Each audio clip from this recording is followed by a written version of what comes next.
Imagine that you are standing beside a forest at night. Beyond the last line of trees, the land disappears into darkness. The air is cold and still. Then, somewhere in the distance, a wolf begins to howl. A second voice answers, then another. The sounds rise and overlap until the forest seems much larger than it did a moment ago. Now imagine another scene. You are standing in your kitchen. A dog is watching you prepare food. She has not howled, she has not moved, she may not even have blinked. Yet somehow, through the sustained application of eye contact, she has communicated an entire argument concerning cheese. The wolf and the dog belong to the same remarkable evolutionary story. Their bodies retain the same basic canine design. Both possess powerful noses, sensitive ears, elongated muzzles, and teeth suited to gripping and tearing. Both communicate through posture, scent, facial movement, and vocalization. Yet their intelligence operates within very different social worlds. The wolf evolved as a cooperative predator and family member. To survive, she must understand other wolves, coordinate her actions with theirs, and persist when a problem does not immediately surrender. The domestic dog inherited much of that social machinery, but over thousands of years of living beside human beings, dogs became exceptionally attentive to us. The wolf watches the pack. The dog watches you. And if you are holding a sausage, the dog is conducting particularly serious research. The grey wolf, Canis lupus, once occupied much of the northern hemisphere. Wolves live across environments ranging from Arctic tundra and boreal forest to grasslands, mountains, and semi-arid regions. Their exact appearance varies with geography. Some are pale enough to disappear against snow, others are grey, brown, or almost black. Beneath those differences lies the body of an endurance traveller. A wolf walks upon her toes with the heel raised from the ground. Her long limbs allow her to cover large distances efficiently, while broad paws spread her weight and provide traction over uneven surfaces. Her chest contains powerful lungs and a strong heart capable of supporting prolonged movement. She does not need to outrun every prey animal in a brief sprint. Wolves can follow, test, and pressure prey over distance, searching for vulnerability and opportunity. Their jaws carry large canine teeth for gripping, incisors for pulling tissue, and specialized carnassial teeth that work rather like shears. These teeth slice through flesh, although wolves may also crush smaller bones with the broader teeth towards the back of the jaw. A wolf's diet changes according to the habitat and the prey available there. In many regions, large hoofed mammals provide much of the food. Depending on location, wolves may hunt deer, elk, moose, wild boar, caribou, or similar animals. But they are flexible predators. They may also eat beavers, hares, rodents, fish, carrion, and other available food. During parts of the pup-rearing season, individual wolves may hunt smaller prey alone, rather than keeping the entire pack together for every meal. Hunting a large animal is dangerous. A hoof can break bone. Antlers can pierce flesh. A healthy adult moose is not a passive arrangement of protein waiting politely to be collected. wolves must judge when to approach, when to withdraw, and whether a particular target is worth the risk. They monitor the prey, the terrain, and one another. This does not mean that every hunt resembles a perfectly planned military operation. Wolves make mistakes. Individuals become separated. Prey escape. Pack hunting is not always more successful simply because more wolves are present. The benefit depends on the prey species, group size, and circumstances. The deeper importance of wolf cooperation extends beyond hunting. Wolves defend territories, raise pups, and maintain social bonds together. Their survival depends upon relationships that continue long after one chase has ended. A wild wolf pack is usually a family. The central breeding pair travels with offspring from the present year, and often with older offspring that have not yet left. Those older siblings may help guard, feed, and care for younger pups. This is rather different from the old popular image of a pack as a collection of unrelated wolves engaged in a constant struggle to become the dominant alpha. Dominance relationships exist. Wolves may compete over food, mates, or space. But, in a natural family group, the adults often lead for the straightforward reason that they are the parents. The male is not spending every Tuesday violently reapplying for the position of father. Young wolves eventually disperse. They leave their birth family, travel through unfamiliar territory, and may form a breeding pair of their own.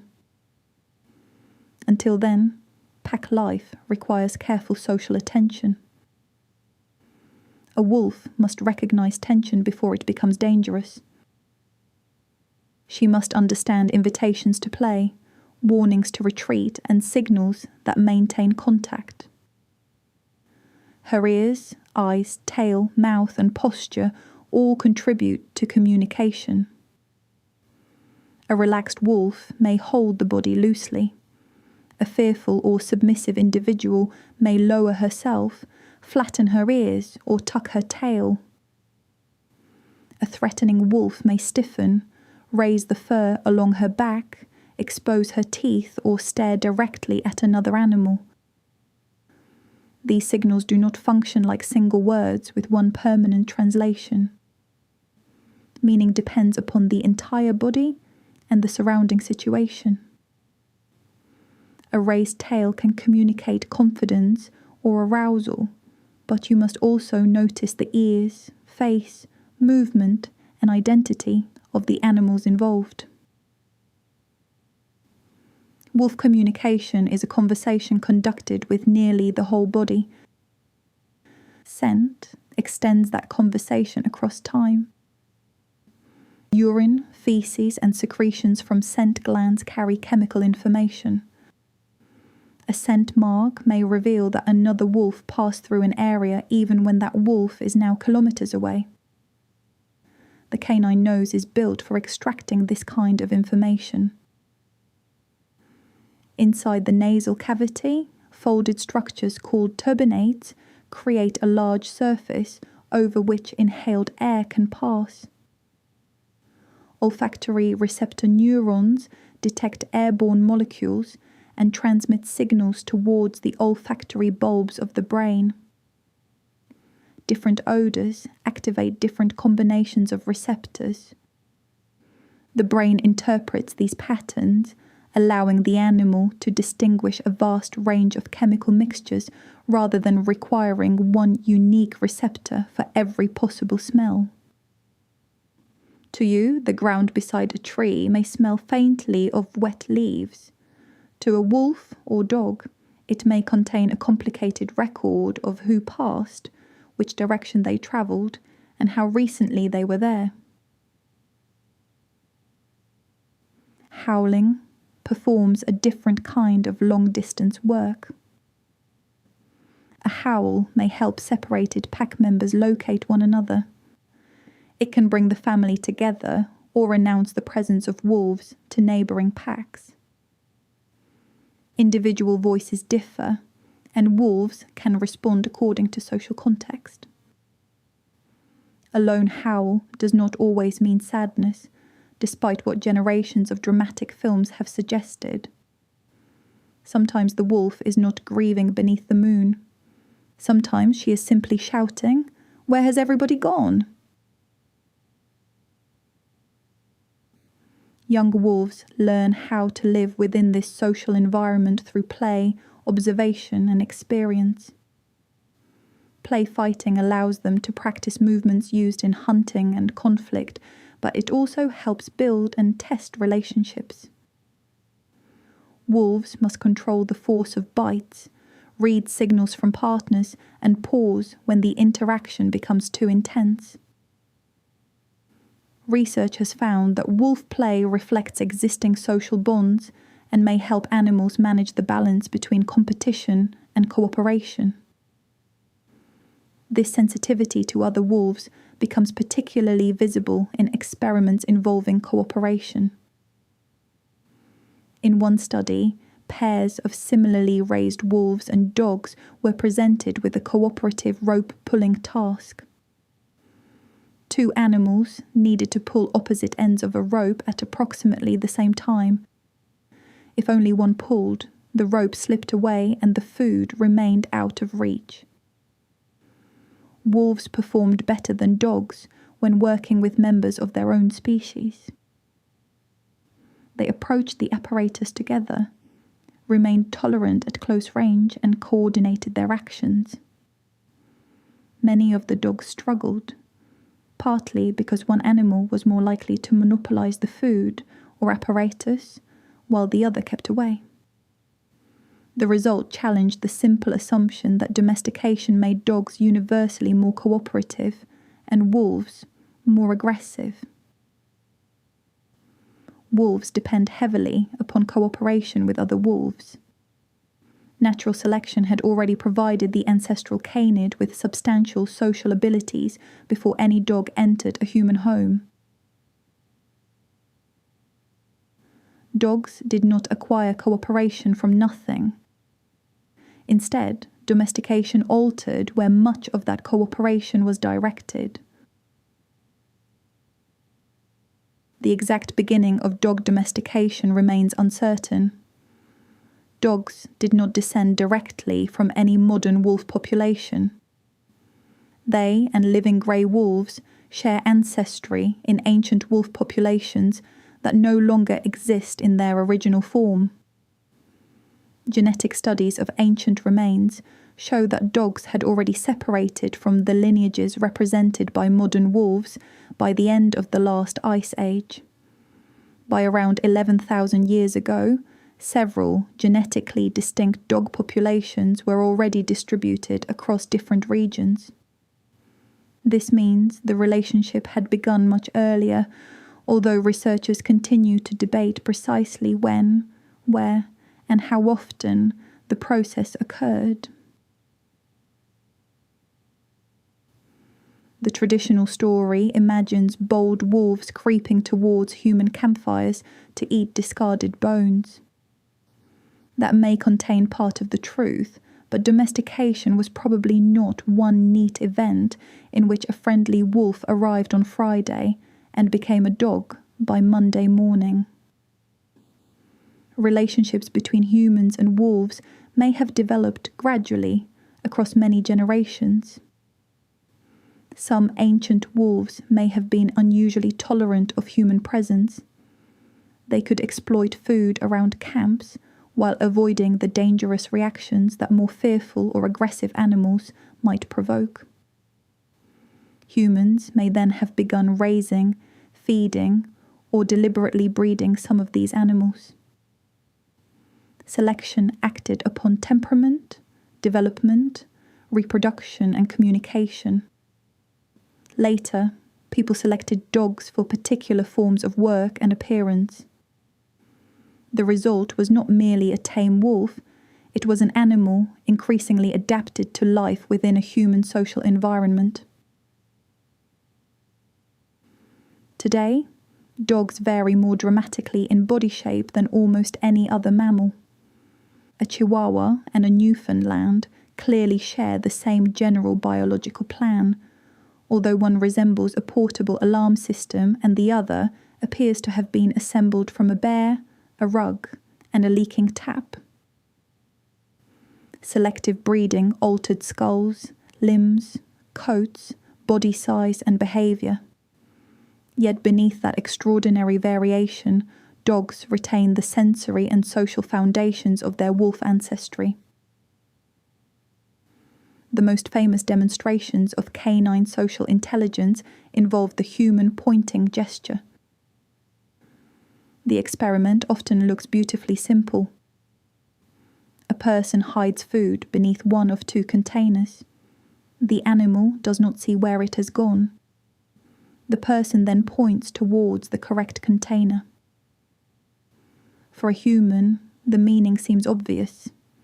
The hand is not the destination. It directs attention somewhere else.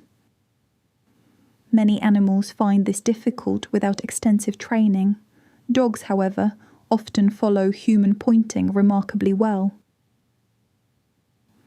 In a landmark comparison, domestic dogs used human gestures to locate hidden food more successfully than wolves and chimpanzees. Even young puppies performed well, suggesting that the ability did not depend entirely upon years of training with one owner. More recent research compared dog puppies with wolf puppies that had received intensive human socialization. The wolf puppies were raised with extensive human contact, including hand feeding and close interaction. The dog puppies had far less individual experience with people. Despite this, the dog puppies were generally more attracted to humans, made more eye contact, and followed pointing gestures more successfully. The differences appeared early in development. This supports the idea that domestication changed dogs' inherited tendency to attend to and communicate with human beings. But the comparison is not as simple as clever dog and foolish wolf. Human socialized wolves can learn to follow pointing gestures, and some perform very well when the task, upbringing, and relationship with the experimenter are carefully controlled. In one study, intensively socialized adult wolves used a brief, distant pointing gesture as successfully as pet dogs.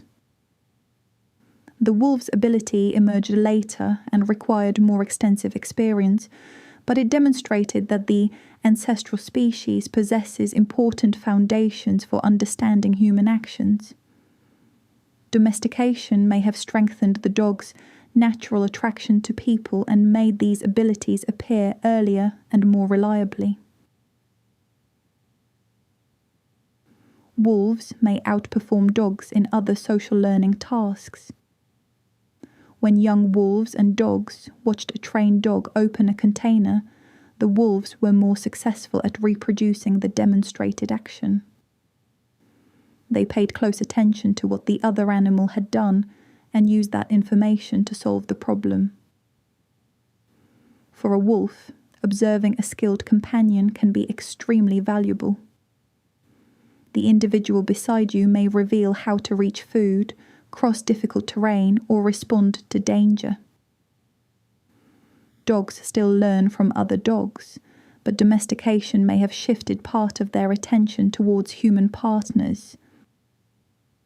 This difference becomes almost comically visible when the animals face an impossible task. In a classic experiment, dogs and human socialized wolves first learned to obtain food from a container. The apparatus was then altered so that the food could no longer be reached. The wolves continued working on the problem. The dogs were more likely to stop and look towards the human. This gaze has often been interpreted as a request for assistance.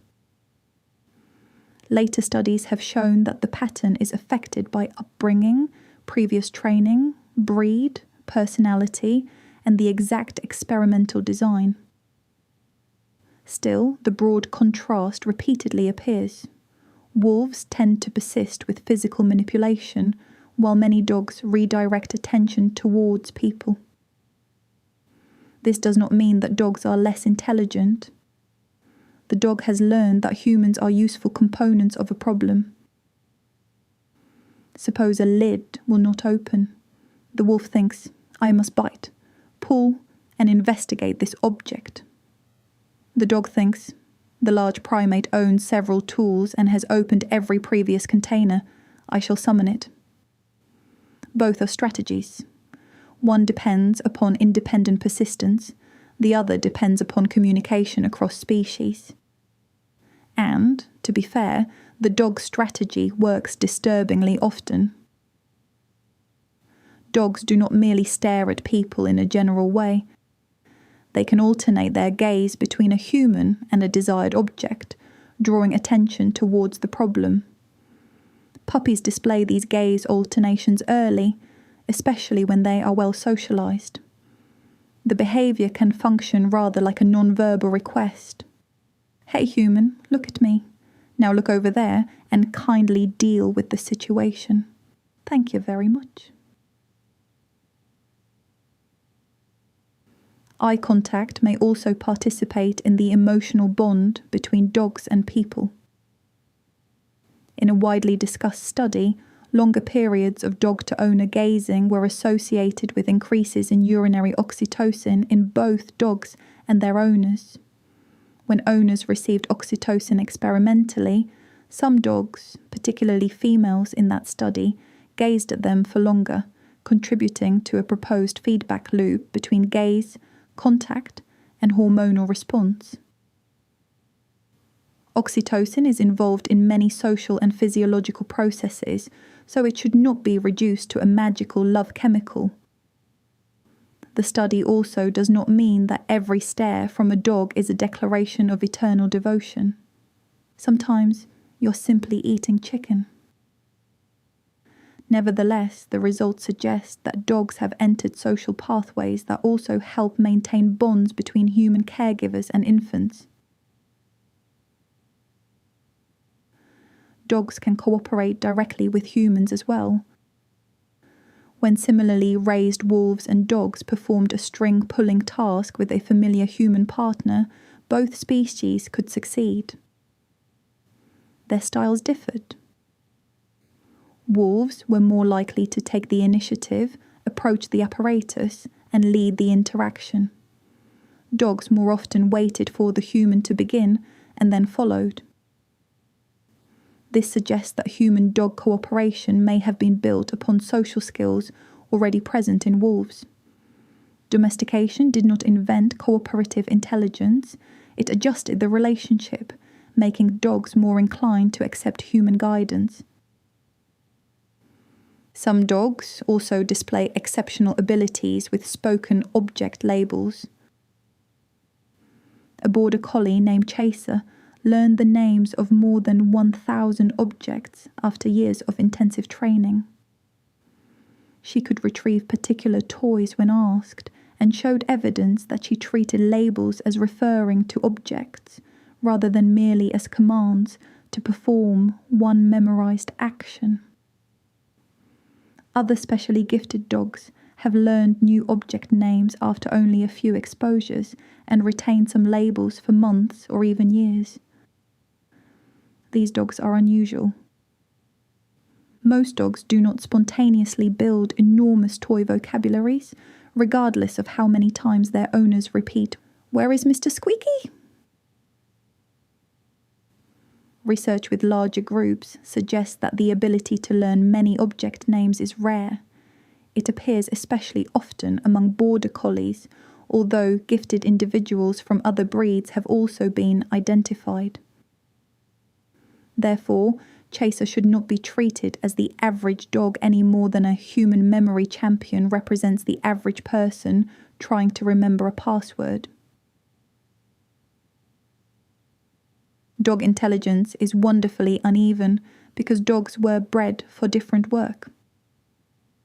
A livestock guarding dog may need to make independent decisions across a large territory. A herding dog must remain intensely responsive to human signals while controlling moving animals. A scent hound follows odour trails. A retriever locates, carries and releases objects without destroying them. A companion breed may have been selected primarily for social closeness. Asking which breed is most intelligent therefore depends upon what kind of intelligence you measure. A dog that ignores repeated instructions may not have failed to understand them. She may have understood perfectly and discovered that compliance offers no meaningful benefit. The same caution applies when comparing dogs with wolves. Wolves often show greater persistence, observational learning and cooperation with their own species. Dogs are unusually skilled at living among humans. They attend to our gestures, voices, gaze and routines. They recognize which person opens the door, which person drops food, and which person is weakest during negotiations concerning the sofa. Neither mind is universally superior. Each reflects the problems that mattered during its evolution. The wolf's intelligence belongs to the forest, tundra, and open plain. It supports travel, hunting, territorial defense, family life, and cooperation with other wolves. The dog's intelligence developed within a partnership that crossed the boundary between species. Dogs learned not simply to tolerate human beings, but to incorporate us into their social decisions. Tonight, somewhere in a wild landscape, a wolf family may be travelling beneath the stars. One individual pauses to examine a scent mark. Another listens towards the trees. The younger animals follow experienced adults across a route learned over many journeys. No single wolf controls every movement. The family adjusts, communicates, and continues together. And somewhere else, perhaps only a few meters from you, a dog is sleeping. Her legs may twitch as though she is running. Her nose remains sensitive to changes in the room. One ear may rise when you move. She carries within her the ancient body of a social predator. But when she wakes, she will not search for a pack moving through the darkness. She will search for you.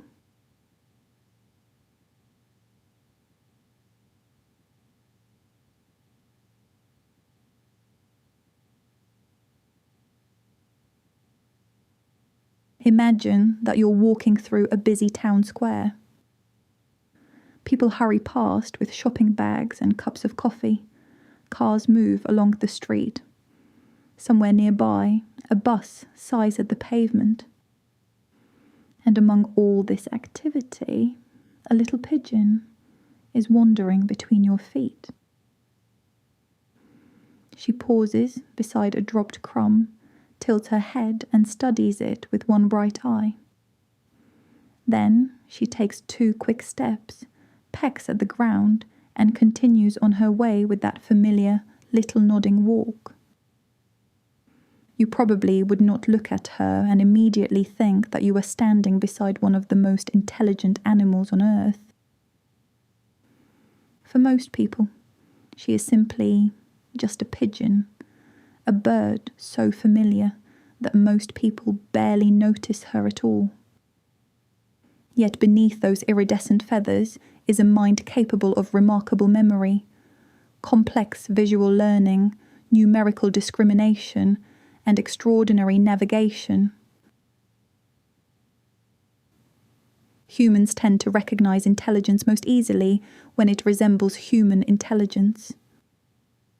We admire animals that use tools, communicate socially, recognize themselves, or solve puzzles in ways that seem familiar to us. The pigeon is less theatrical about it. It does not have hands with which to manipulate complicated tools. It cannot speak to us in a voice we easily understand. It does not have the enormous body of an elephant or the mysterious underwater elegance of a dolphin. It simply watches and remembers and learns, usually while appearing to be doing absolutely nothing of importance. The pigeons you see in towns and cities belong to the species Columba livia.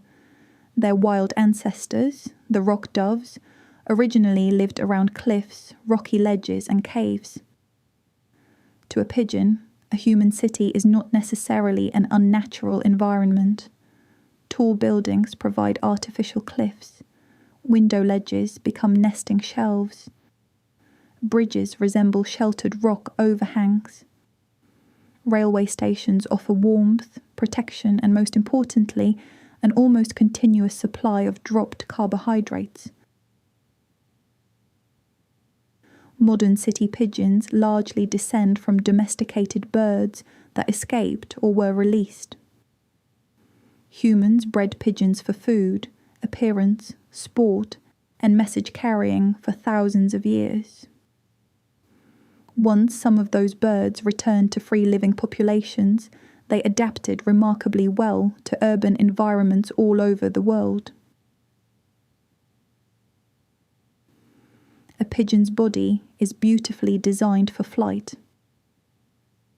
Beneath its feathers lies a light but strong skeleton, powerful flight muscles, and an exceptionally efficient respiratory system. Its breast muscles provide much of the force needed to move the wings, while air sacs connected to the lungs help keep oxygen moving through the respiratory system.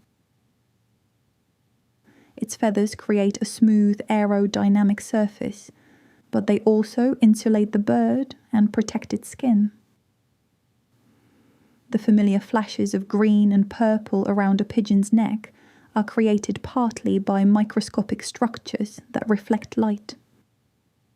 Some of that reflected light lies in ultraviolet wavelengths, which pigeons can detect even though human eyes cannot. Your view of a pigeon, in other words, is not the pigeon's view of another pigeon. To you, its neck may appear green, violet, or bronze. To another pigeon, those feathers may contain additional colours and contrasts that are completely invisible to you. Experiments have confirmed that pigeons can detect ultraviolet light, and studies of their retinal pigments suggest that their colour vision relies on several types of light-sensitive mechanisms. Their visual world is extraordinarily rich. A pigeon's eyes sit on the sides of its head, giving it a wide field of view. This is useful for an animal that must search the ground for food, while also remaining alert for predators. You may have noticed that a walking pigeon moves its head in a peculiar jerking rhythm. It appears to push its head forward and then allow its body to catch up. The bird is not nodding in approval of the pavement. For part of each step, the pigeon holds its head relatively still in relation to the outside world. Its body moves forward underneath it, and then the head quickly moves to a new position. This helps stabilize the visual scene, giving the bird a clearer moment in which to examine its surroundings. The result looks slightly ridiculous to us, but it is an effective visual strategy. Nature is under no obligation to make intelligence look dignified.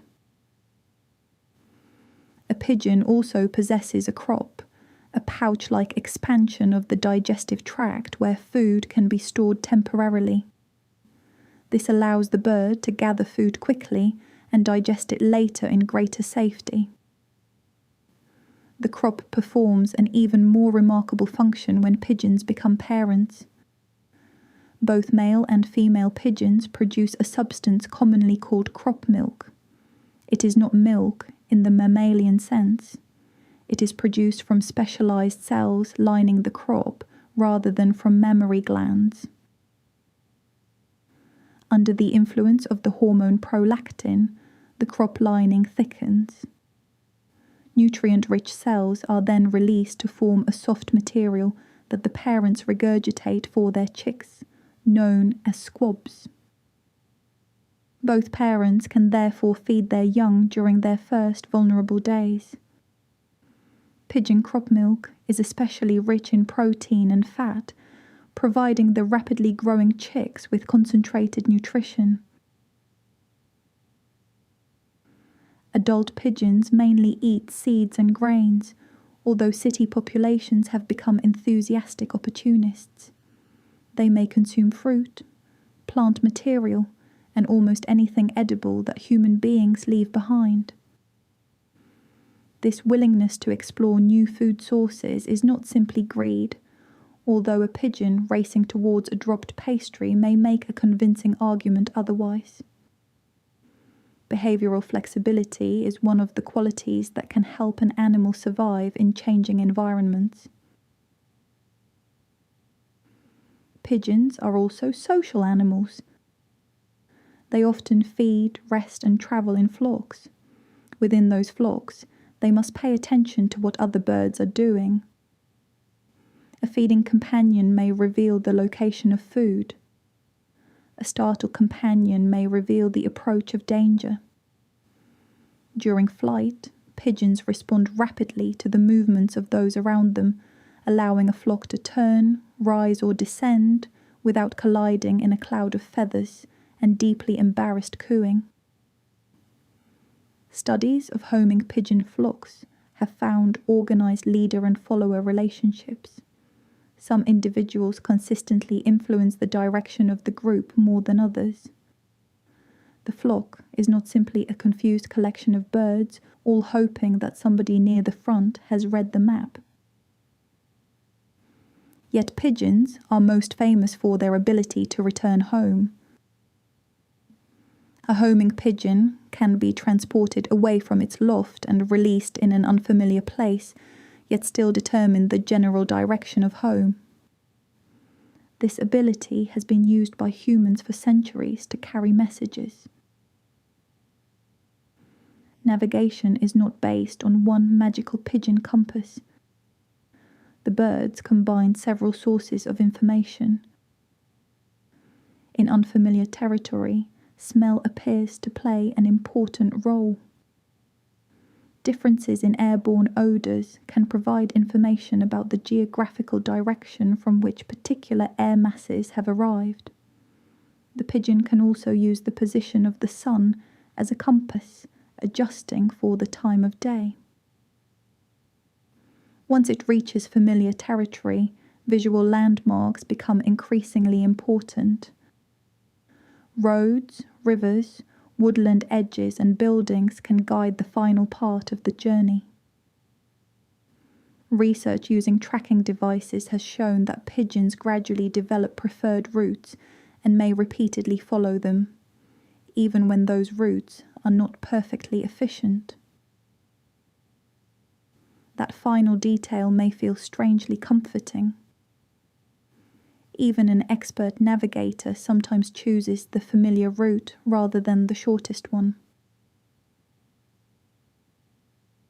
The pigeon's brain is small when compared with a human brain. For many years, this encouraged the assumption that birds could not possess sophisticated mental abilities. But intelligence cannot be measured merely by placing two brains on a scale. Bird brains are organized differently from mammalian brains. Birds do not possess a mammalian neocortex, but they do have pallial regions capable of processing complex sensory information, forming associations and controlling flexible behaviour. The pigeon's visual system is especially developed. Information arriving from the eyes is processed across several interconnected brain regions. Neurons in these areas respond to visual features, objects, and categories, allowing the bird to extract useful patterns from the enormous amount of information entering its eyes. This ability has made pigeons valuable participants in experiments on memory and visual learning.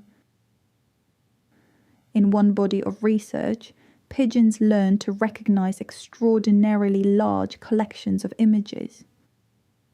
Some birds remembered associations involving hundreds of pictures, and experiments have reported pigeons retaining knowledge of roughly 800 to 1,200 images accumulated over several years.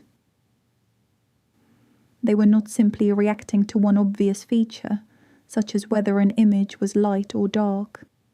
Their visual memories could preserve fine details that allowed them to distinguish one picture from another. Memorizing individual pictures is impressive, but memory alone is not the same as forming a category. Suppose you have seen many different dogs. Some are large, some are tiny. Some have long fur, some have short fur. Their colours, ears, faces, and body shapes vary considerably. Yet when you see a dog you have never encountered before, you usually recognize that it belongs to the category of dogs. You are not merely remembering one picture. You are identifying patterns shared across many examples. Pigeons can do something similar. In one experiment, researchers trained 3 pigeons to sort 128 photographs into 16 categories. These included objects such as babies, bottles, cars, dogs, ducks, fish, flowers, hats, keys, shoes, and trees. The pigeons learned to associate the photographs with different visual symbols. More importantly, they could transfer some of what they had learned to new photographs. They were not learning human words in the full linguistic sense. A pigeon shown a picture of a tree was not privately composing a poem about the forest, but it was detecting enough shared visual structure to treat different trees as belonging to the same group. This demonstrated an impressive capacity to organize a complicated visual world through learning and association. Perhaps the most charming demonstration of pigeon categorization involved art. In a study published in 1995, pigeons were shown paintings by Claude Monet and Pablo Picasso. Some birds were rewarded for responding to Monet's paintings, while others were rewarded for responding to Picasso's. With training, the birds learned the distinction. They were then shown paintings they had never seen before. The pigeons could still distinguish new works by Monet from new works by Picasso. Their responses also generalized to paintings by other artists whose work shared certain visual characteristics with Impressionism or Cubism. This does not mean that pigeons understand art history. They were not discussing the emotional atmosphere of Monet's water lilies or Picasso's restructuring of perspective. The birds were probably responding to combinations of visual features such as colour, texture, outlines, and the arrangement of shapes. Nevertheless, they were doing more than memorizing one rewarded painting. They had learned a visual distinction that could be applied to unfamiliar examples. Pigeons have also been asked to distinguish written English words from non-words. Before we become too excited, they were not reading novels. 4 pigeons were trained to respond differently when shown real 4-letter English words and meaningless arrangements of letters. Over time, the birds learned between 26 and 58 words each. They also became sensitive to patterns within those words. Certain pairs of letters appear together more frequently in English than others. The pigeons' responses showed that they had learned something about these repeated visual combinations. When shown new words and non-words, they performed above chance. They were also affected when letters were transposed, suggesting that they were processing the internal arrangement of the word rather than treating it as one undivided picture. The pigeons did not understand what the words meant. They could not read the word door and politely request that somebody open one. What they demonstrated was orthographic processing, an ability to detect statistical regularities in written letter patterns. This suggests that some of the visual mechanisms used in human reading may build upon more general abilities to recognize shapes and recurring combinations. Their visual discrimination has even been tested using medical images. Researchers trained pigeons to examine images of human breast tissue and distinguish between benign and malignant samples. With feedback and food rewards, the birds became surprisingly accurate. They could apply their training to new tissue images and could also learn to identify certain features in mammograms. When the judgments of several pigeons were combined, the group's accuracy could become particularly high. No sensible hospital is planning to replace its pathology department with a small loft and a bag of grain. The pigeons did not understand cancer, medicine, or the human significance of the images. Their achievement was narrower, but still scientifically interesting. The experiment demonstrated how effectively a pigeon's visual system can learn complicated patterns that even trained humans may find challenging. It also allowed researchers to study which visual features support successful image classification. Pigeons have shown abilities relating not only to pictures, but also to numerical order. In one experiment, pigeons were trained to peck groups containing 1, 2, and 3 objects in ascending order. Later, they were tested with unfamiliar groups containing numbers of objects ranging from 1 to 9. The birds often selected the smaller group before the larger one, even when they had not been trained with those particular quantities. Once again, this was not human arithmetic. The pigeons were not calculating taxes or becoming distressed by fractions. They appeared to be using an approximate sense of quantity, combined with a learned rule. Respond to fewer items before responding to more items. Their performance suggested that abstract numerical ordering is not exclusive to primates. All these experiments reveal something important about intelligence. Pigeon cognition is heavily influenced by associative learning. The birds are exceptionally good at noticing which visual details predict a reward or consequence. Through repeated experience, they gradually adjust their behaviour. This may sound less impressive than sudden insight, but associative learning is not a crude or trivial ability. It allows an animal to extract regularities from a complicated environment. Which colours indicate ripe food? Which shape belongs to the safe feeding container? Which landmark appears before the turn towards home? Which individual usually leads the flock in a useful direction? A pigeon continually gathers these relationships and uses them to guide future behaviour. Its intelligence has been shaped by the problems pigeons need to solve.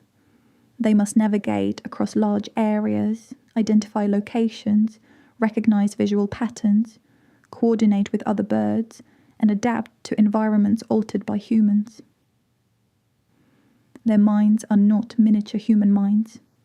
They are pigeon minds, built for pigeon lives. An animal does not need to speak, build machinery, or understand symbolic mathematics to be intelligent. Intelligence can be found in the flexible use of memory. It can appear in the recognition of patterns, in navigation, in social coordination, or in the ability to apply an old lesson to a new situation. The pigeon performs many of these tasks with a brain weighing little more than a penny, tucked beneath the iridescent feathers of a bird you may barely notice as you walk past.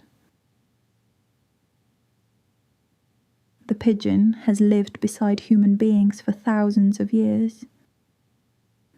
It has carried our messages, shared our buildings, and quietly observed our cities. We built laboratories to discover whether it could recognize patterns. The pigeon, meanwhile, had already learned the location of every bakery, fountain, sheltered roof, and generous human within several kilometers. And tomorrow, while you are still trying to remember where you left your keys, it may navigate home using the sun, the landscape, and the scent of the air. Then it will return to the pavement, tilt its iridescent head, and resume pretending to be ordinary.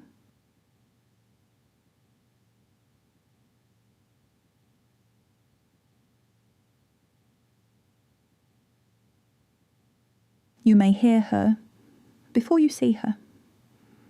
There may be the crack of a branch somewhere beyond the trees, the soft tearing of grass, or a low rumble that seems to emerge from the landscape itself. Then, slowly, she appears. She is enormous, of course. There is no sensible way to pretend otherwise. An adult elephant can transform an ordinary path into a rather intimate path simply by standing on it. Yet despite her immense size, she moves with remarkable quietness. Her broad feet settle gently against the ground, and the thick pads beneath them absorb much of the impact of each step. She pauses. Her trunk rises into the air, sampling scents carried on the breeze. Her ears move. Her companions gather nearby. A calf remains close to the adults, protected among a forest of legs. The elephant is not merely travelling through her surroundings, she is continually examining them. She is smelling distant water, listening for other elephants, watching the behaviour of her family, and perhaps recognising voices she has not heard for years. The old saying tells us that an elephant never forgets. This is not entirely true. Elephants can forget things, just as every other animal can. There is probably no elderly matriarch lying awake at night because she has suddenly remembered an embarrassing trumpet she produced in 1987. But beneath that familiar saying lies something scientifically important.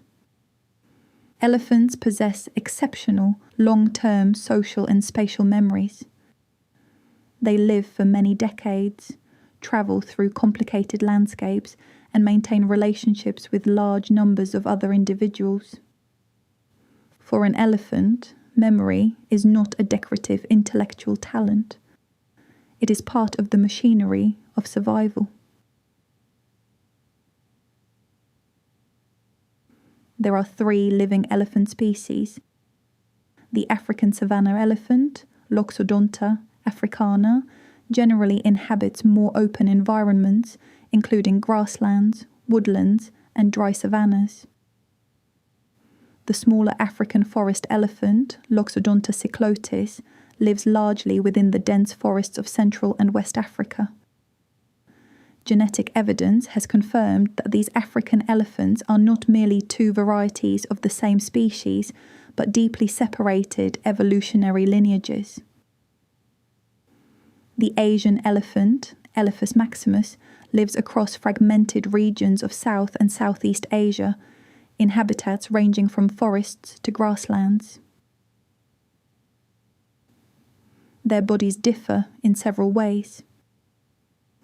African savanna elephants tend to have especially large ears, while Asian elephants have smaller, more rounded ears.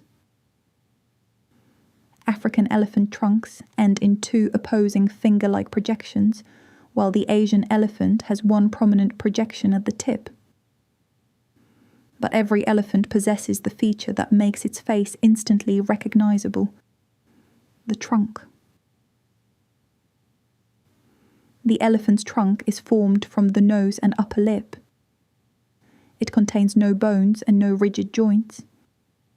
Instead, it behaves as a muscular hydrostat, rather like the human tongue or an octopus arm. Its muscles are arranged so that when one region contracts, another changes shape. The trunk can lengthen, shorten, twist, bend, and stiffen without requiring a skeleton inside it. Recent anatomical reconstruction of an Asian elephant calf's trunk revealed an astonishingly intricate arrangement of muscle fascicles. The tip and its finger-like projection alone contained around 8,000 exceptionally fine fascicles. This miniature, muscular architecture helps explain how the same organ can push over vegetation, lift heavy objects, collect tiny pieces of food, and investigate a surface with extraordinary delicacy. An elephant can use her trunk to breathe, smell, touch, drink, feed, bathe, and communicate. She may use it to spray dust across her back, pull bark from a tree, or gently inspect another elephant's mouth. The trunk is powerful enough to move a substantial branch, yet sensitive enough to select a single blade of grass.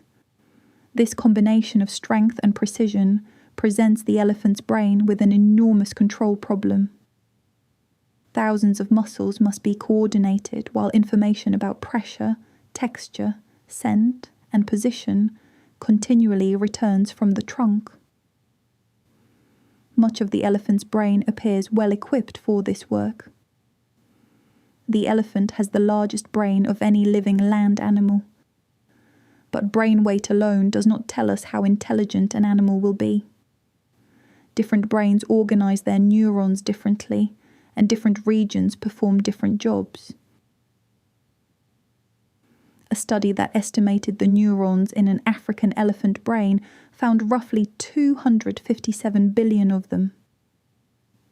Remarkably, about 97.5% were located in the cerebellum, a region deeply involved in coordinating movement and processing sensorimotor information.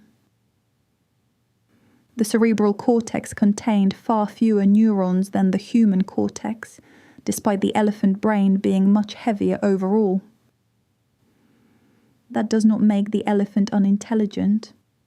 It reminds us that a brain is not simply a bag of identical thinking cells. The distribution and connections of its neurons matter. An elephant must coordinate a vast body, 4 pillar-like limbs, 2 mobile ears, and one of the most complex muscular organs in the animal kingdom. Its brain has evolved for the demands of an elephant's life, not for solving human crossword puzzles. Tusks are another distinctive part of elephant anatomy. They are greatly enlarged upper incisor teeth that grow outward from the skull. Elephants may use them to dig, strip bark, move objects, expose roots, or defend themselves.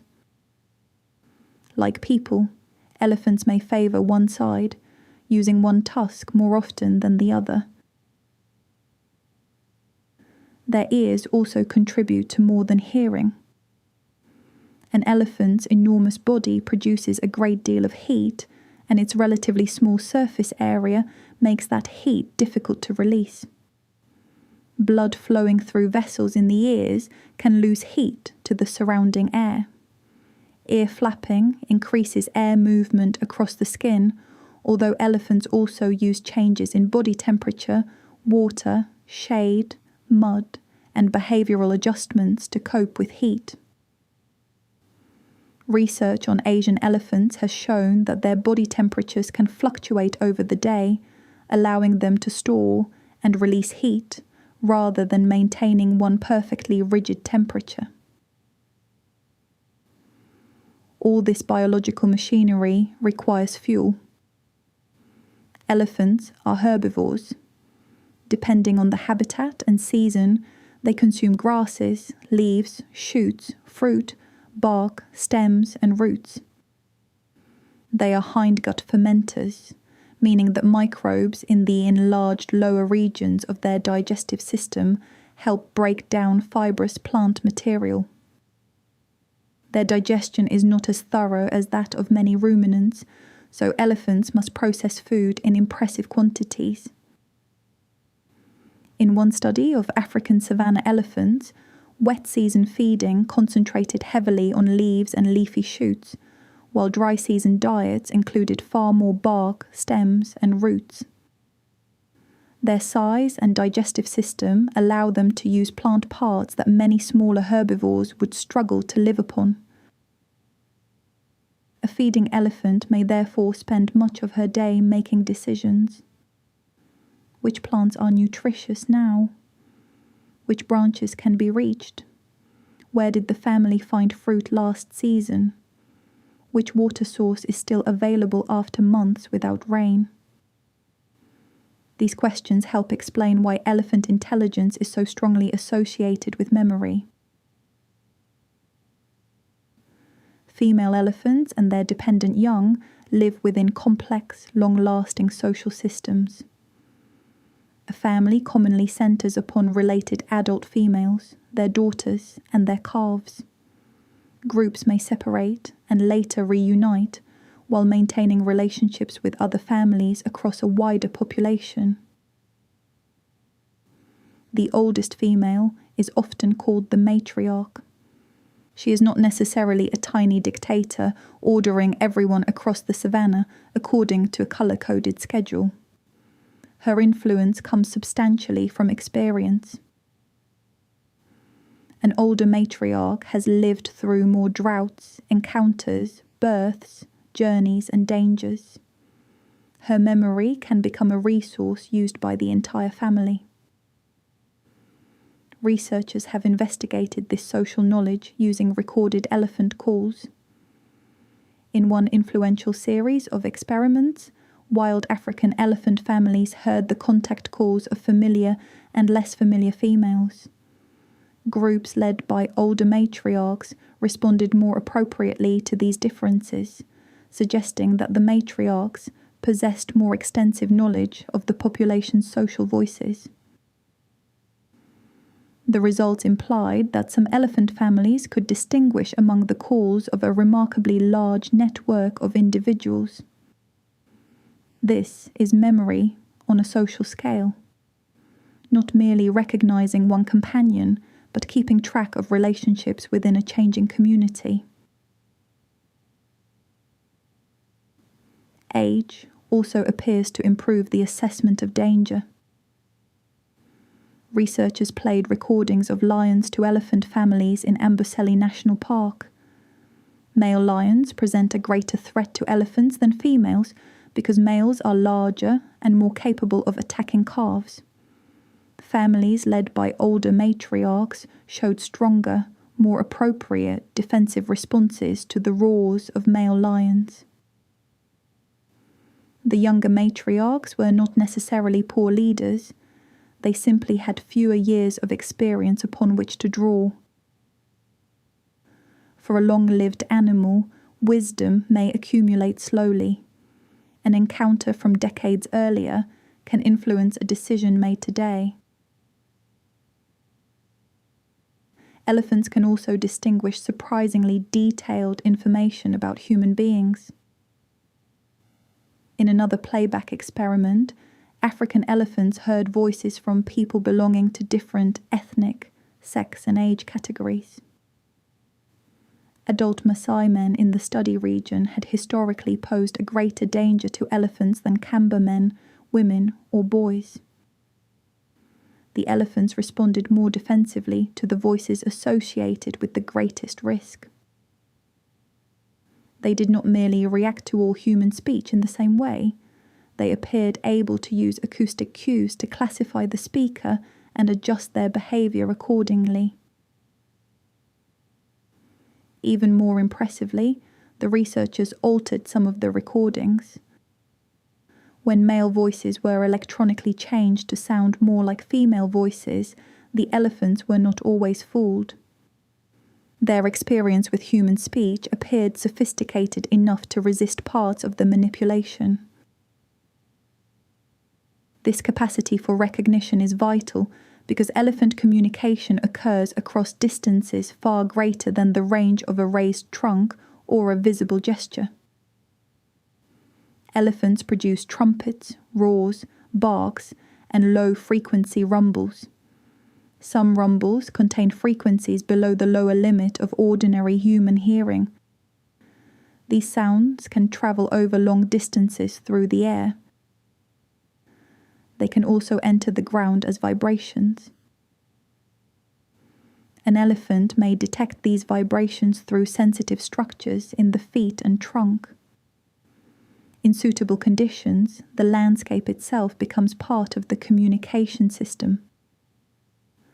A distant elephant is not necessarily silent merely because you cannot hear her. She may be speaking below the floor of your perception. Calls contain information about the identity, age, sex, and emotional state of the caller. Females can recognize the calls of family members over considerable distances, allowing separated groups to maintain contact across habitats where vision may be limited. Research published in 2024 suggested something even more remarkable. Scientists analyzed calls recorded from wild African elephants in Kenya. Using machine learning, they found that features within a call could help predict which elephant was being addressed. The researchers then played recorded calls to 17 elephants. Each subject heard a call that had originally been directed towards her, and another call from the same caller that had originally been directed towards someone else. The elephants responded more strongly to calls that had been addressed to them. They approached more readily and produced more vocal responses. The evidence suggests that elephants may use individually specific vocal labels, something resembling names. These labels did not appear simply to imitate the receiver's own voice, which makes the system especially interesting. It may require an elephant to learn an arbitrary sound associated with a particular individual.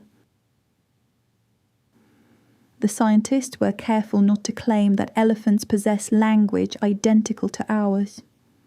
We do not yet understand the complete structure or meaning of their calls, but the possibility that one elephant can deliberately address another as an individual reveals the extraordinary demands of their social world. Imagine maintaining relationships across decades, distances, and constantly changing groups. When half of your conversations occur at frequencies the local biology professor cannot even hear. Memory and communication are impressive, but scientists have also tested whether elephants understand cooperation. In one experiment with Asian elephants, 2 animals had to pull opposite ends of the same rope to bring a platform containing food within reach. If one elephant pulled before her partner was ready, the rope slipped away, and the opportunity was lost. The elephants learned to coordinate their actions. When one partner was deliberately delayed, the other often waited before pulling. Their behaviour suggested that they had learned something about the necessity of the partner's role rather than merely memorising the movement of tugging a rope. They did not simply think, rope means food. They appeared to learn, This rope only works when that other elephant participates. That distinction is central to genuine cooperation.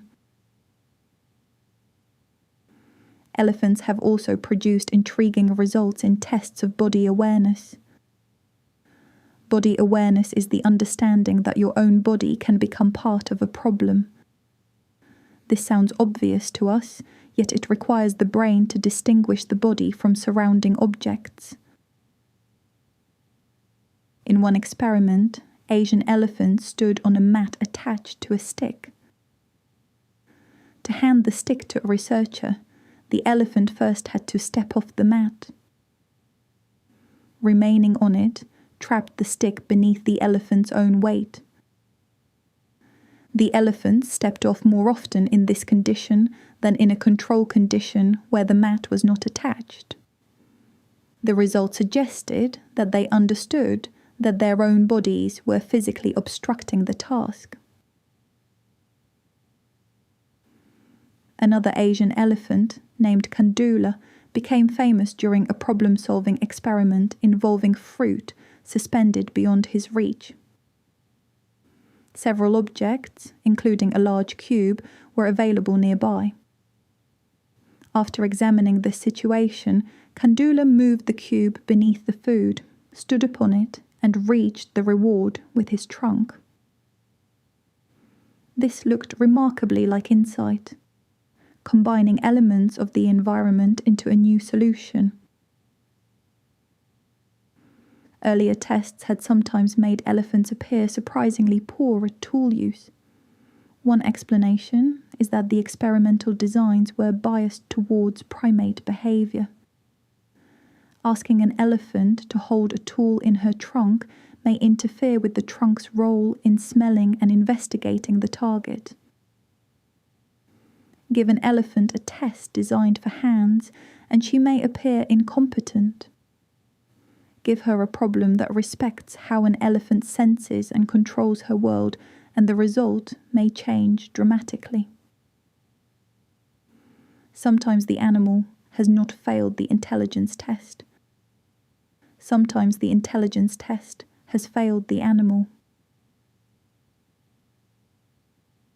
The mirror test presents a similar challenge. A large mirror was installed for 3 Asian elephants at the Bronx Zoo. The elephants did not remain trapped in purely social reactions as though another unfamiliar elephant were standing behind the glass. They explored the mirror and used it to inspect parts of their bodies. One elephant, named Happy, was given a visible mark on her head and a second invisible control mark. When she looked in the mirror, she repeatedly touched the visible mark with her trunk. This behaviour was interpreted as evidence that she recognized the reflected body as her own. However, only one of the 3 elephants passed the formal mark test. We should therefore resist turning one result into a sweeping claim that every elephant recognizes herself in every mirror. Mirror tests are influenced by motivation, previous experience, and the importance of vision to the species being tested.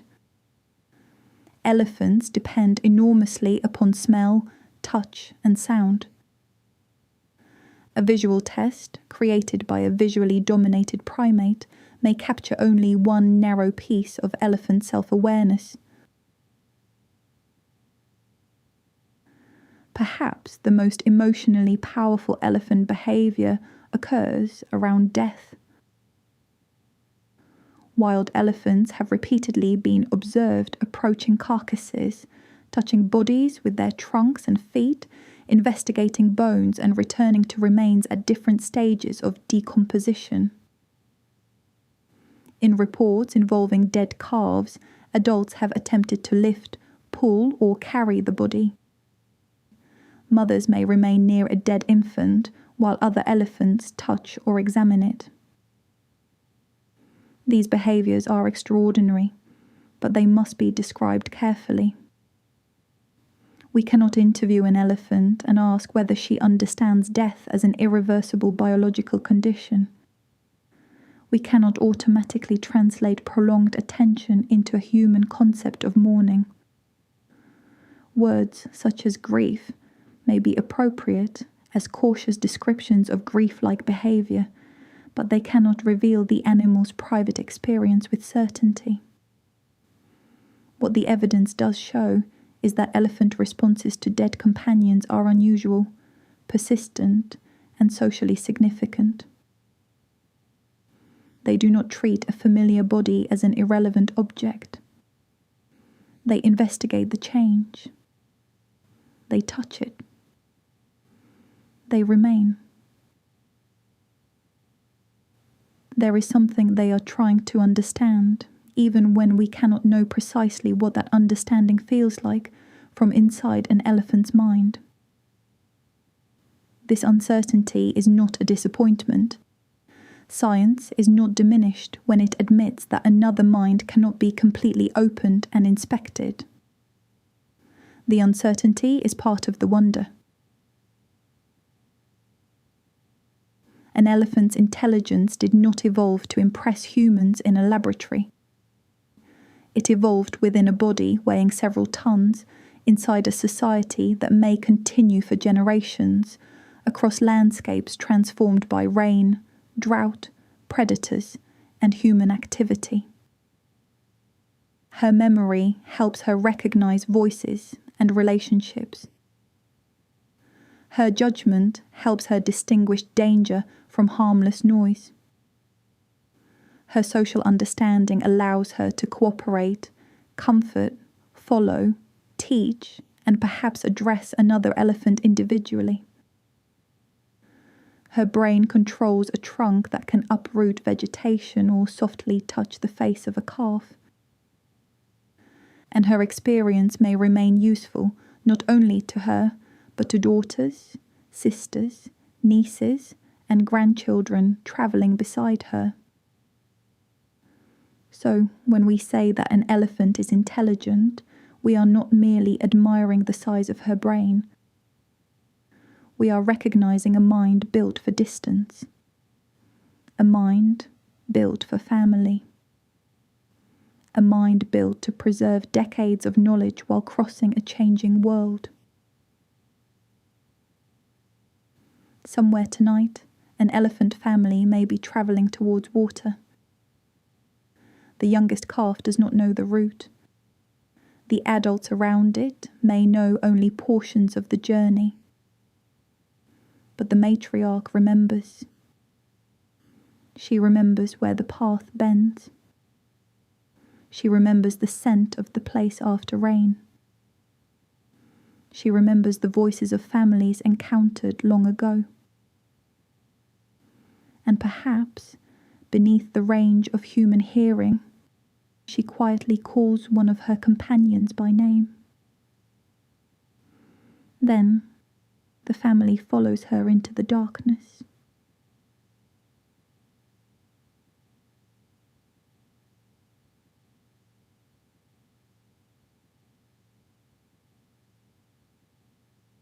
Imagine that you are resting on the floor of a shallow sea.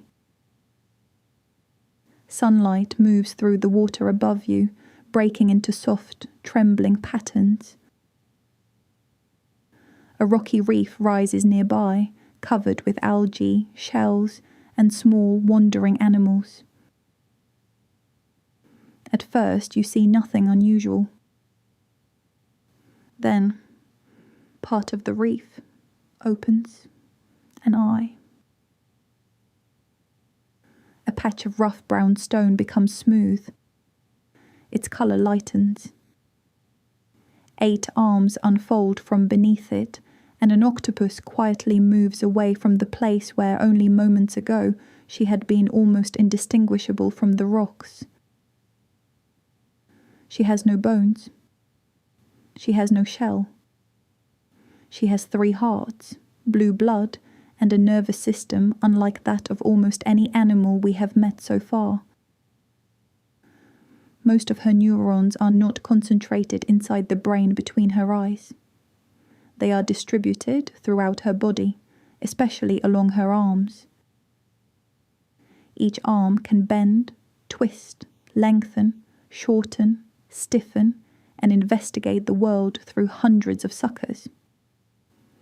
Those suckers do not merely grip, they touch and detect chemicals, allowing the octopus to gather information about the texture and composition of whatever she explores. To understand an octopus, you must temporarily set aside many of your assumptions about how an intelligent animal ought to be built. There is no face capable of mammalian expression. There are no hands. There is no backbone, social herd, or long childhood spent learning from attentive parents. The octopus belongs to the mollusks. Her distant relatives include snails, slugs, clams, and mussels. Yet while many mollusks protected their soft bodies with heavy shells, the evolutionary ancestors of modern octopuses gradually lost most of theirs. What remained was a vulnerable, flexible body and an extraordinary capacity to control it. The octopus therefore represents one of nature's most fascinating experiments. Complex intelligence evolved among vertebrates in animals such as mammals and birds. But it also evolved separately, along a very different path, inside the body of a soft marine mollusk. When you look into the eye of an octopus, you are not looking at a distant variation of your own kind of mind. You are meeting intelligence from another branch of the tree of life. An octopus's body consists of a rounded mantle, a head, and 8 arms. The mantle is the muscular sac behind the eyes. It contains most of the internal organs, including the digestive and reproductive systems, the gills, and the heart. 2 branchial hearts pump blood towards the gills, where it collects oxygen. A larger systemic heart then pumps oxygenated blood around the rest of the body. Human blood carries oxygen using hemoglobin, a protein built around iron. Octopus blood instead uses hemocyanin, which contains copper. When oxygen binds to it, the blood appears bluish. This oxygen transport system operates within a closed circulatory system, meaning that the blood remains largely contained inside vessels.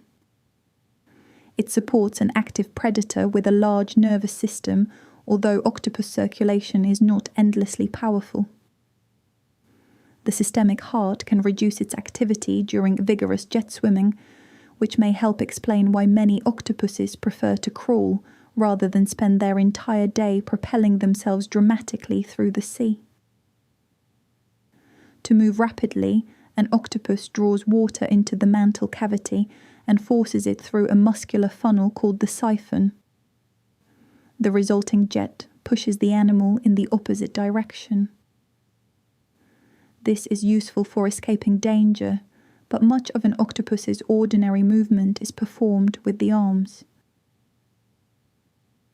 An arm has no bones and no fixed joints. It works as a muscular hydrostat, using carefully arranged muscle fibers and incompressible tissue to create support through muscular pressure. Your arm can bend mainly at particular joints. An octopus arm can create a bend almost anywhere along its length.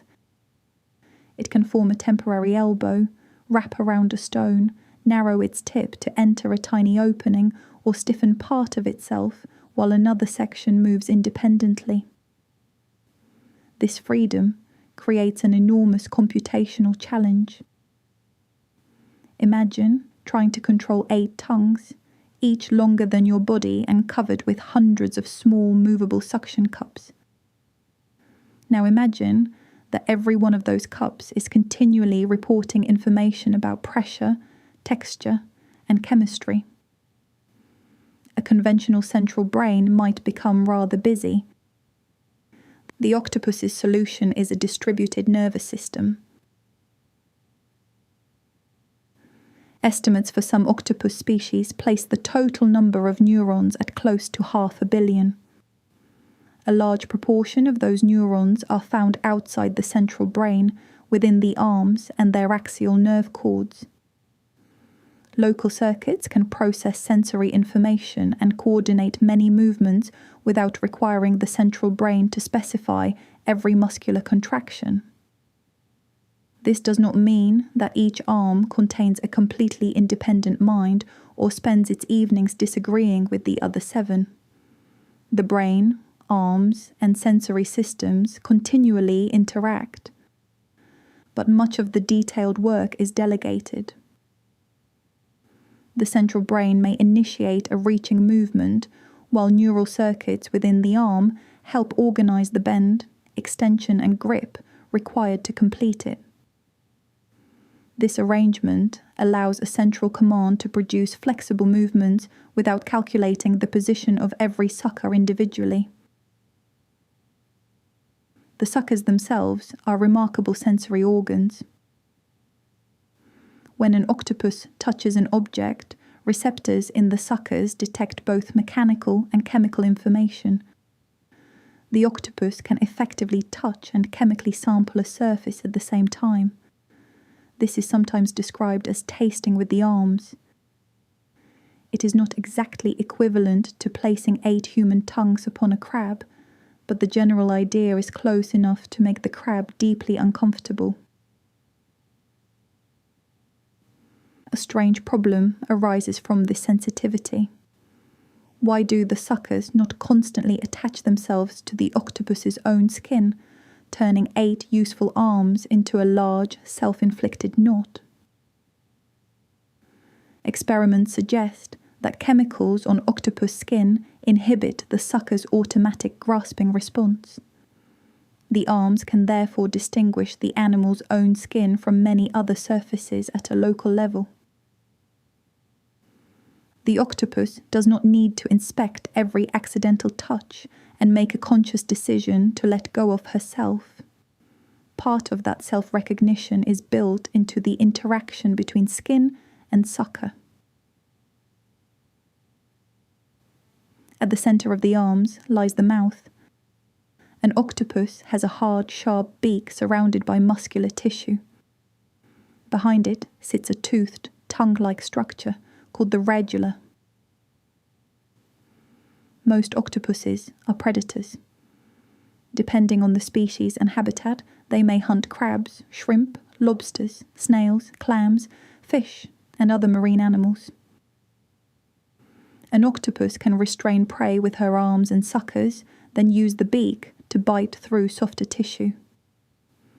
Some species drill small holes into hard shells. Secretions from the posterior salivary glands can help subdue prey and begin breaking down its tissues. The animal must reduce food to relatively small pieces before swallowing, because the esophagus passes through the center of the brain. This is an arrangement that would make swallowing a crab whole an extremely poor personal decision. Octopuses live in marine environments throughout the world. Different species inhabit coral reefs, rocky shores, seagrass beds, sandy plains, cold northern waters, and the deep ocean. Some occupy permanent dens among rocks. Others hide inside shells, discarded bottles, or almost any structure that offers darkness and protection. The loss of an external shell gave octopuses extraordinary freedom of movement. A large individual can pass through an opening only slightly wider than the hard parts of her body, particularly the beak. But that freedom came at a cost. A soft body is exposed to fish, sharks, seals, dolphins, eels, and other predators. An octopus therefore survives through concealment, caution, rapid escape, and, when necessary, deception. Her skin is one of the most sophisticated display systems in the animal kingdom. pigment-containing organs called chromatophores can expand and contract under neural control. Reflective cells called iridophores alter the way light is reflected, while leucophores scatter available light. Working together, these structures allow the skin to change colour, brightness, and pattern with astonishing speed. Muscular structures, called papillae, can also raise portions of the skin, changing its texture. A smooth octopus can become rough and knobbly, resembling stone, coral, or algae. Camouflage is therefore not simply a matter of becoming brown against a brown background. The octopus considers contrasts, edges, brightness, scale, and texture. Research suggests that she may select particular features in a complicated environment and create a pattern that disrupts the recognizable outline of her body. She does not need to reproduce every pebble precisely. She needs to prevent a predator from recognizing the overall shape as an octopus. This becomes especially mysterious because the eyes of many studied octopus species appear to contain only one main visual pigment. By the usual definition, this suggests limited or absent conventional colour vision. Yet the animal can produce colourful camouflage. Scientists continue to investigate how octopuses select appropriate colour patterns. Brightness, contrast, and specialized optical mechanisms may all contribute. Some octopus skin can also respond to light locally, although that does not mean the skin sees a complete image in the way an eye does.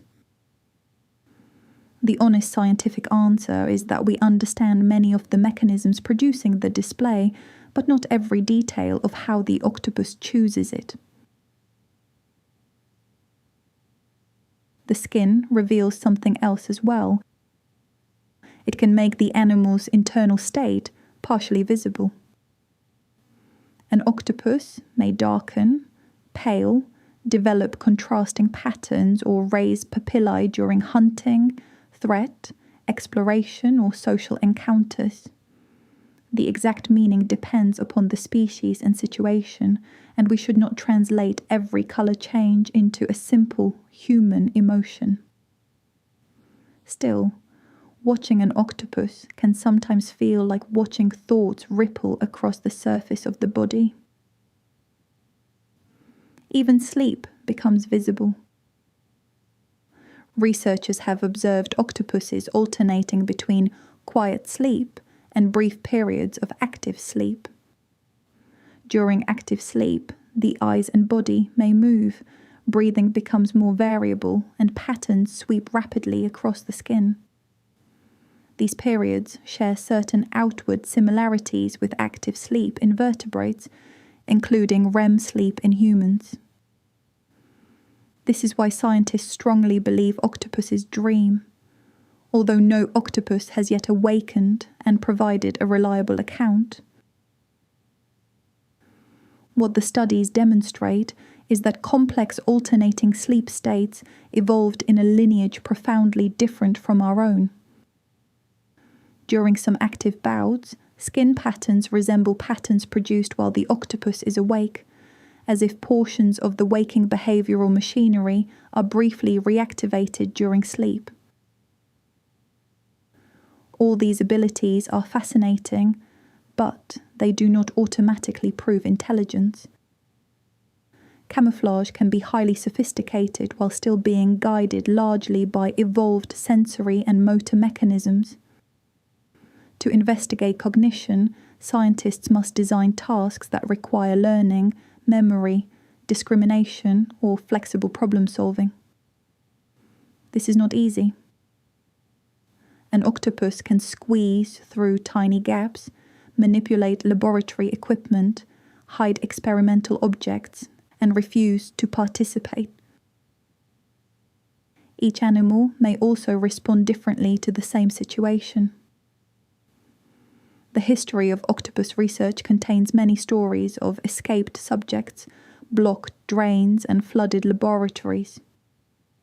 Some are well documented, others have improved considerably through retelling. An octopus does not need to escape an aquarium to prove intelligence.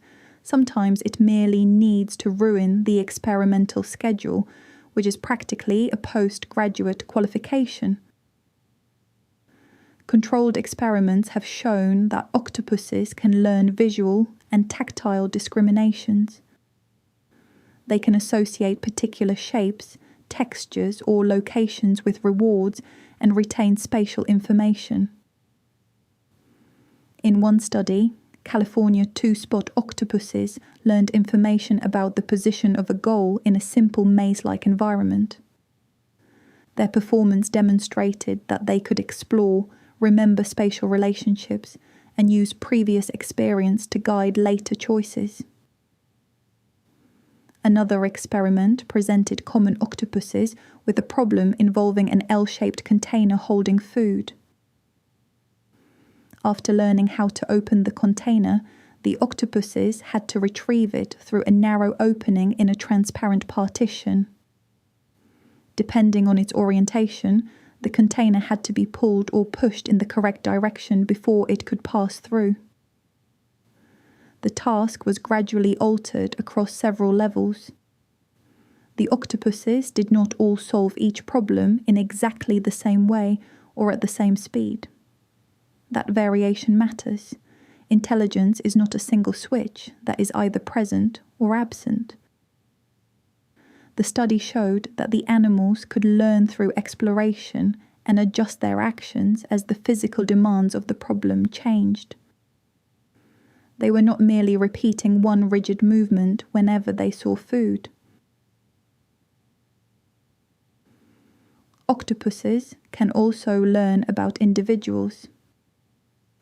In one experiment, 8 giant Pacific octopuses encountered 2 unfamiliar humans over a period of 2 weeks. One person regularly provided food. The other disturbed the octopus with a bristly stick. The interactions were deliberately different, allowing researchers to ask whether the animals would distinguish between the people. Over time, the octopuses behaved differently towards them. They were more likely to approach the feeder and to direct defensive behaviour towards the person associated with disturbance.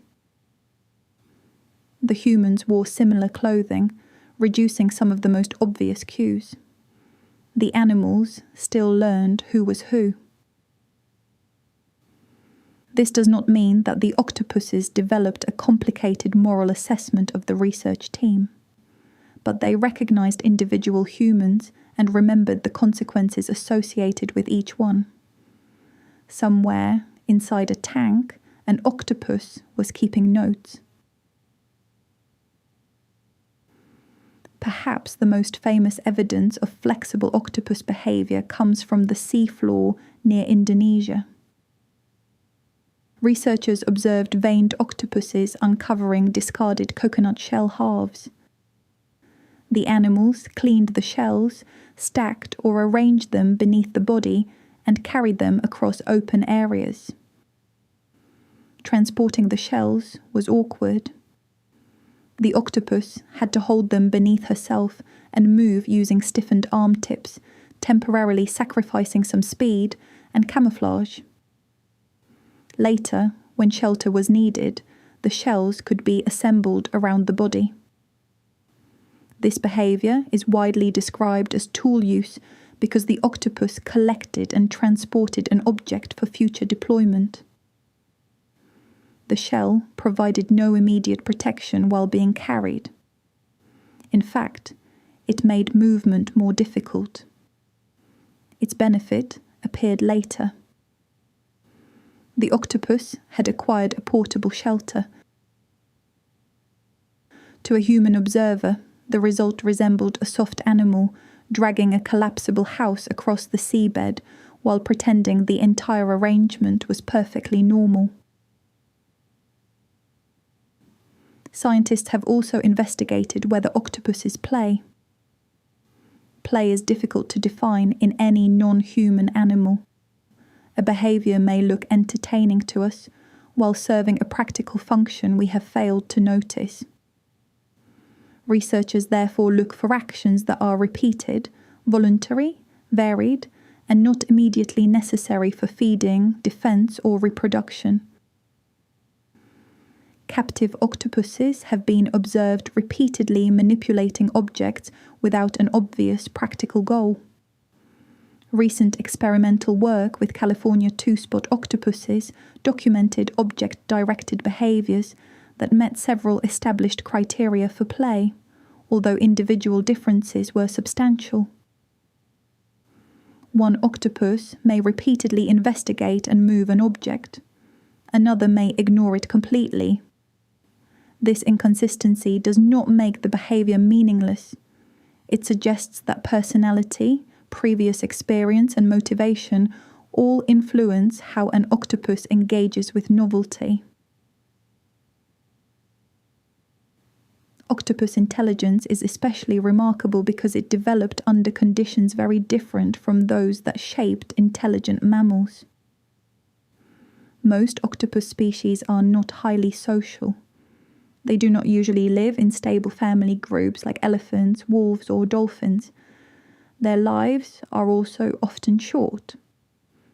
Many species survive for only 1 or 2 years, although lifespans vary considerably. Young octopuses generally receive no prolonged education from their parents. A female carefully guards and cleans her eggs, maintaining water flow across them and protecting them from predators. In many species, she gradually stops feeding while she broods. After the young hatch, she enters a period of rapid senescence and dies. This transition is regulated partly by endocrine organs called the optic glands. Experiments and molecular studies indicate that these glands alter multiple hormonal signaling pathways connected with feeding, reproduction, maternal behaviour, and decline. The mother's final months are therefore not simply an accidental failure to find food. They are part of a powerful biological program associated with reproduction. Her offspring begin life without a mother to teach them how to hunt, hide, or open suspicious containers placed in laboratories. Much of their behaviour must emerge through instinct, exploration, and individual learning. This may help explain the curious investigative quality seen in many octopuses. A young animal with a short life cannot spend 10 years cautiously studying every new crevice. She must touch it, taste it, enter it, pull it apart if possible, and leave immediately if it contains an eel. The octopus reminds us that intelligence does not require a skeleton, warm blood, or a brain organized like ours. It can arise within a solitary animal. It can be distributed through a flexible body. It can operate through suckers, changing skin and arms that solve portions of a movement locally. We should not exaggerate what octopuses can do. They do not possess secret human intelligence beneath the sea. They are not underwater escape artists plotting against civilization, however personal their relationship with aquarium lids may appear. Their abilities are specific to their world. They remember places. They learn visual and tactile distinctions. They recognize individuals. They manipulate objects, solve physical problems, and sometimes collect useful materials for later. Most importantly, they show us that evolution can build a complex mind more than once, and does not need to use the same design twice. Somewhere beneath the surface, an octopus is resting inside her den. Only her eyes and the tips of 2 arms remain visible. The other arms are folded around her body, their suckers quietly sampling the stone. Water moves gently across her gills. 3 hearts continue their work. Perhaps she is sleeping. Perhaps waves of colour are already beginning to move across her skin. Soon she will emerge to hunt beneath the dark water. She will flow across rocks without bones, investigate the world with 8 sensitive arms, and disappear into a space that seems far too small to contain her. For a moment, you may see her clearly. Then the stone blinks, and she is gone.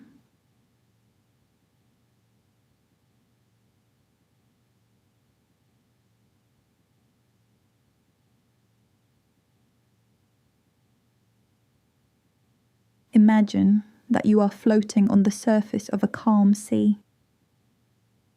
The water beneath you appears empty. Sunlight reaches only so far before the blue deepens, details disappear, and the world becomes hidden. Then you hear a breath. A smooth grey head rises beside you. A blowhole opens, air rushes out, and the dolphin inhales before slipping beneath the surface again. For a moment, you may see the curved mouth that gives her the appearance of a permanent smile. It is worth remembering that this smile is simply anatomy. A dolphin can appear delighted while feeling curious, frightened, agitated, or entirely uninterested in your emotional interpretation of her face. She is not necessarily smiling at you, although, naturally, she may have noticed that you brought fish. The word dolphin refers to a large and varied collection of toothed whales.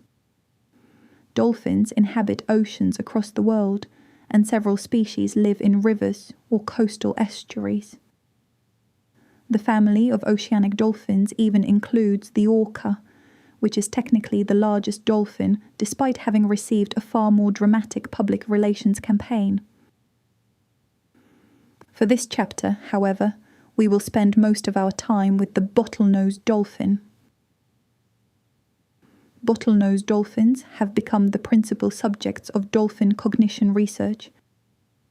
They adapt to many coastal and offshore environments, learn readily, and possess rich social and acoustic lives.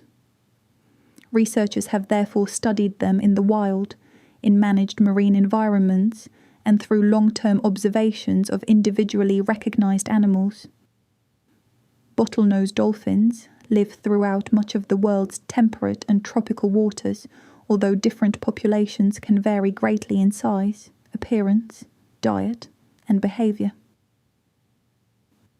A dolphin may resemble a fish at first glance, but beneath the streamlined shape lies the anatomy of a mammal. She breathes air with lungs. She is warm-blooded. A mother produces milk for her calf, and the calf remains dependent upon her for years, while learning how to travel, feed, and survive. The dolphin's forelimbs have become flippers. Inside them, the bones still follow the ancient mammalian pattern of an upper arm, forearm, wrist, and digits, although they are wrapped within a stiff, flattened structure suited to steering. The hind limbs have disappeared from the outside of the body. Propulsion comes primarily from the powerful tailstock and 2 horizontal flukes.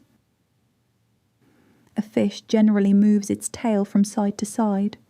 A dolphin drives her flukes upwards and downwards, continuing a movement pattern inherited from land mammals whose spines flexed vertically as they ran. Her body narrows smoothly towards the tail. The surface is largely free from the protruding structures that would create unnecessary drag.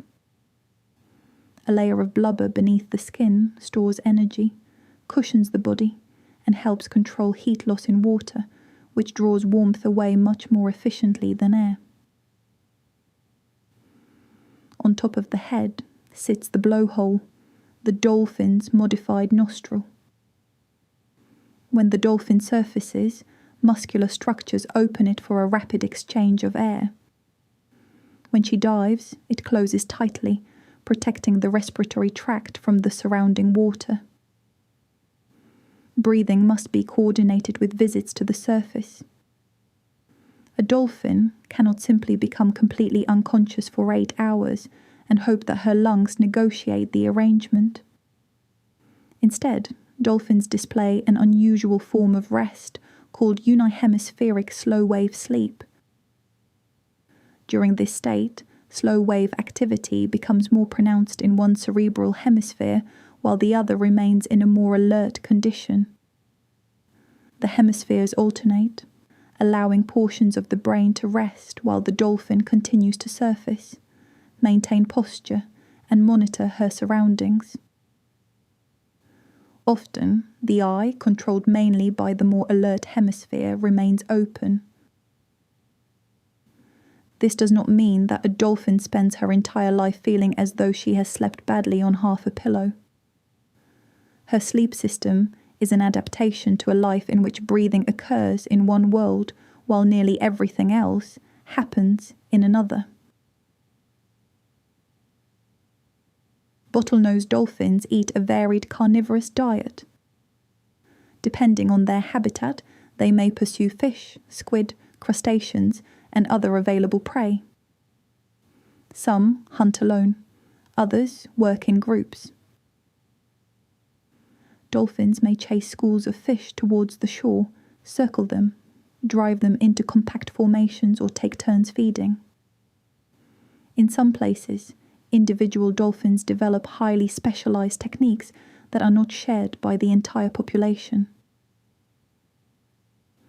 Their teeth are conical and well suited to grasping slippery prey. Unfortunately, they do not possess broad molars for chewing a thoughtful mouthful of mackerel. Smaller fish are often swallowed whole, while larger prey may be broken into manageable pieces. Finding that prey can require extraordinary sensory abilities. Vision remains important to dolphins, especially in clear and well-lit water. Their eyes can function both above and below the surface, although the two environments bend light differently. But when the water is dark, cloudy, or visually obstructed, the dolphin possesses another way of examining her surroundings. She can illuminate the world with sound. During echolocation, a dolphin produces brief, high-frequency clicks using structures within the nasal system beneath the blowhole. These sounds travel through specialized tissues in the forehead and enter the water as a directional beam. The rounded forehead, known as the melon, contains specialized fats that help guide acoustic energy. When the clicks strike an object, part of the sound returns as an echo. Those returning vibrations are received largely through specialized fatty tissues associated with the lower jaw and transmitted towards the ears. From the timing, intensity, and spectral qualities of the echoes, the dolphin gathers information about what lies ahead. A nearby object returns its echo quickly. A distant object takes longer. Different shapes, densities, and surfaces alter sound in different ways. The result is not necessarily equivalent to a human picture. We cannot step inside the dolphin's experience and discover exactly what an echo feels like to her. But experiments show that dolphins can use echolocation to discriminate among objects and can connect information gathered through sound with information gathered through vision.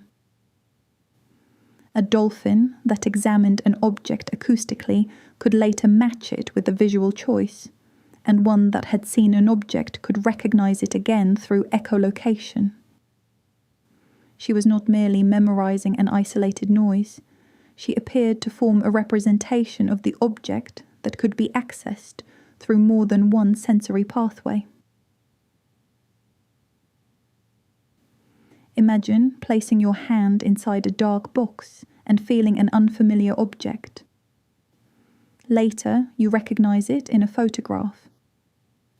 Now remove the hand, replace touch with reflected sound, place the entire experiment underwater, and try not to look too impressed. Echolocation requires active control. A dolphin can alter her click production as she approaches a target. The returning echoes arrive more rapidly as the distance decreases, so the dolphin changes the timing of her signals to gather useful information without allowing the acoustic scene to become hopelessly crowded. This is sometimes compared to carrying an adjustable torch made from sound. The comparison is not perfect, but it captures something important. The dolphin does not simply hear the world passively. She sends a question into the water and listens to what the environment sends back. Her brain must then process this sound-filled world alongside vision, touch, movement, and social information. Dolphin brains are large and highly folded, but, as we discovered with the elephant, brain size alone cannot provide a simple intelligence score. A large body needs a large nervous system. Different brains also distribute neurons differently and organize their cortical regions in different ways. What is more revealing is the kind of information a dolphin must manage. She lives in a three-dimensional environment with few permanent boundaries. Her companions may join and leave. Prey moves. Sound travels over distances beyond the range of vision. Relationships can last for decades, even when individuals spend long periods apart. Many bottlenose dolphin societies are described as fission-fusion systems. Groups form, separate, and reform. A dolphin may spend the morning with one set of companions, meet others later, and travel alone or within a different group on another day. This flexibility creates an enormous social memory problem. Who is nearby? Who is absent? Who has been a reliable partner? Who belongs to another alliance? Who is the animal approaching through murky water, announcing herself only through sound? In Shark Bay, Western Australia, male bottlenose dolphins form particularly complicated alliances. Small groups of males cooperate closely, and these first-level partnerships can become part of larger, second-level alliances. Those larger teams may in turn maintain relationships with even more males. The arrangements can persist for many years, yet association patterns remain flexible. A male must recognize not only individual companions, but also patterns of cooperation linking one dolphin to another. Humans sometimes struggle to remember who has fallen out with whom after one dinner party. A dolphin may need to monitor several levels of political affiliation while swimming at speed and locating fish with her forehead. This social world is supported by a rich vocal repertoire. Dolphins produce echolocation clicks, rapid pulsed sounds, and tonal calls commonly called whistles. The clicks used to investigate objects are not the same as the whistles used extensively in social communication. One of the most remarkable dolphin signals is the signature whistle. A young bottlenose dolphin develops a distinctive whistle pattern early in life. The frequency contour becomes closely associated with that individual and can remain recognizable for many years. You may think of it as a personal acoustic emblem. Other dolphins can learn and sometimes copy the signature whistle of a companion. In the wild, dolphins were much more likely to respond when researchers played synthetic versions of their own signature whistles than when they played unfamiliar signals or the signature whistles of other group members. This suggests that a copied signature whistle can be used to address a specific dolphin. For this reason, signature whistles are frequently described as name-like labels. The word name must be used carefully. We do not know whether dolphins possess a complete naming system equivalent to ours, accompanied by all the same concepts of identity, grammar, and polite introductions. But the whistle is learned, individually distinctive, and capable of attracting the attention of the dolphin associated with it. That is already extraordinary enough without making her fill in a passport application. Dolphins can remember these signals for astonishing periods.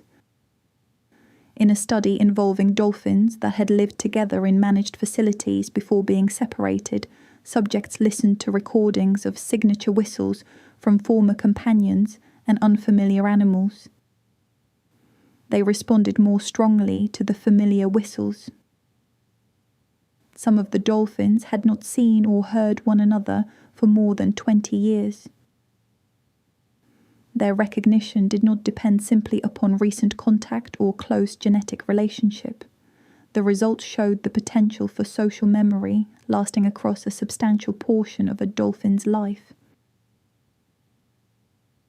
Somewhere, therefore, a dolphin may hear a whistle she last encountered decades earlier and recognize the individual behind it. We cannot know whether that recognition includes anything resembling human nostalgia, but the information has survived. A relationship once formed has left a durable trace inside another mind. Dolphin cooperation has also been studied through carefully designed tasks.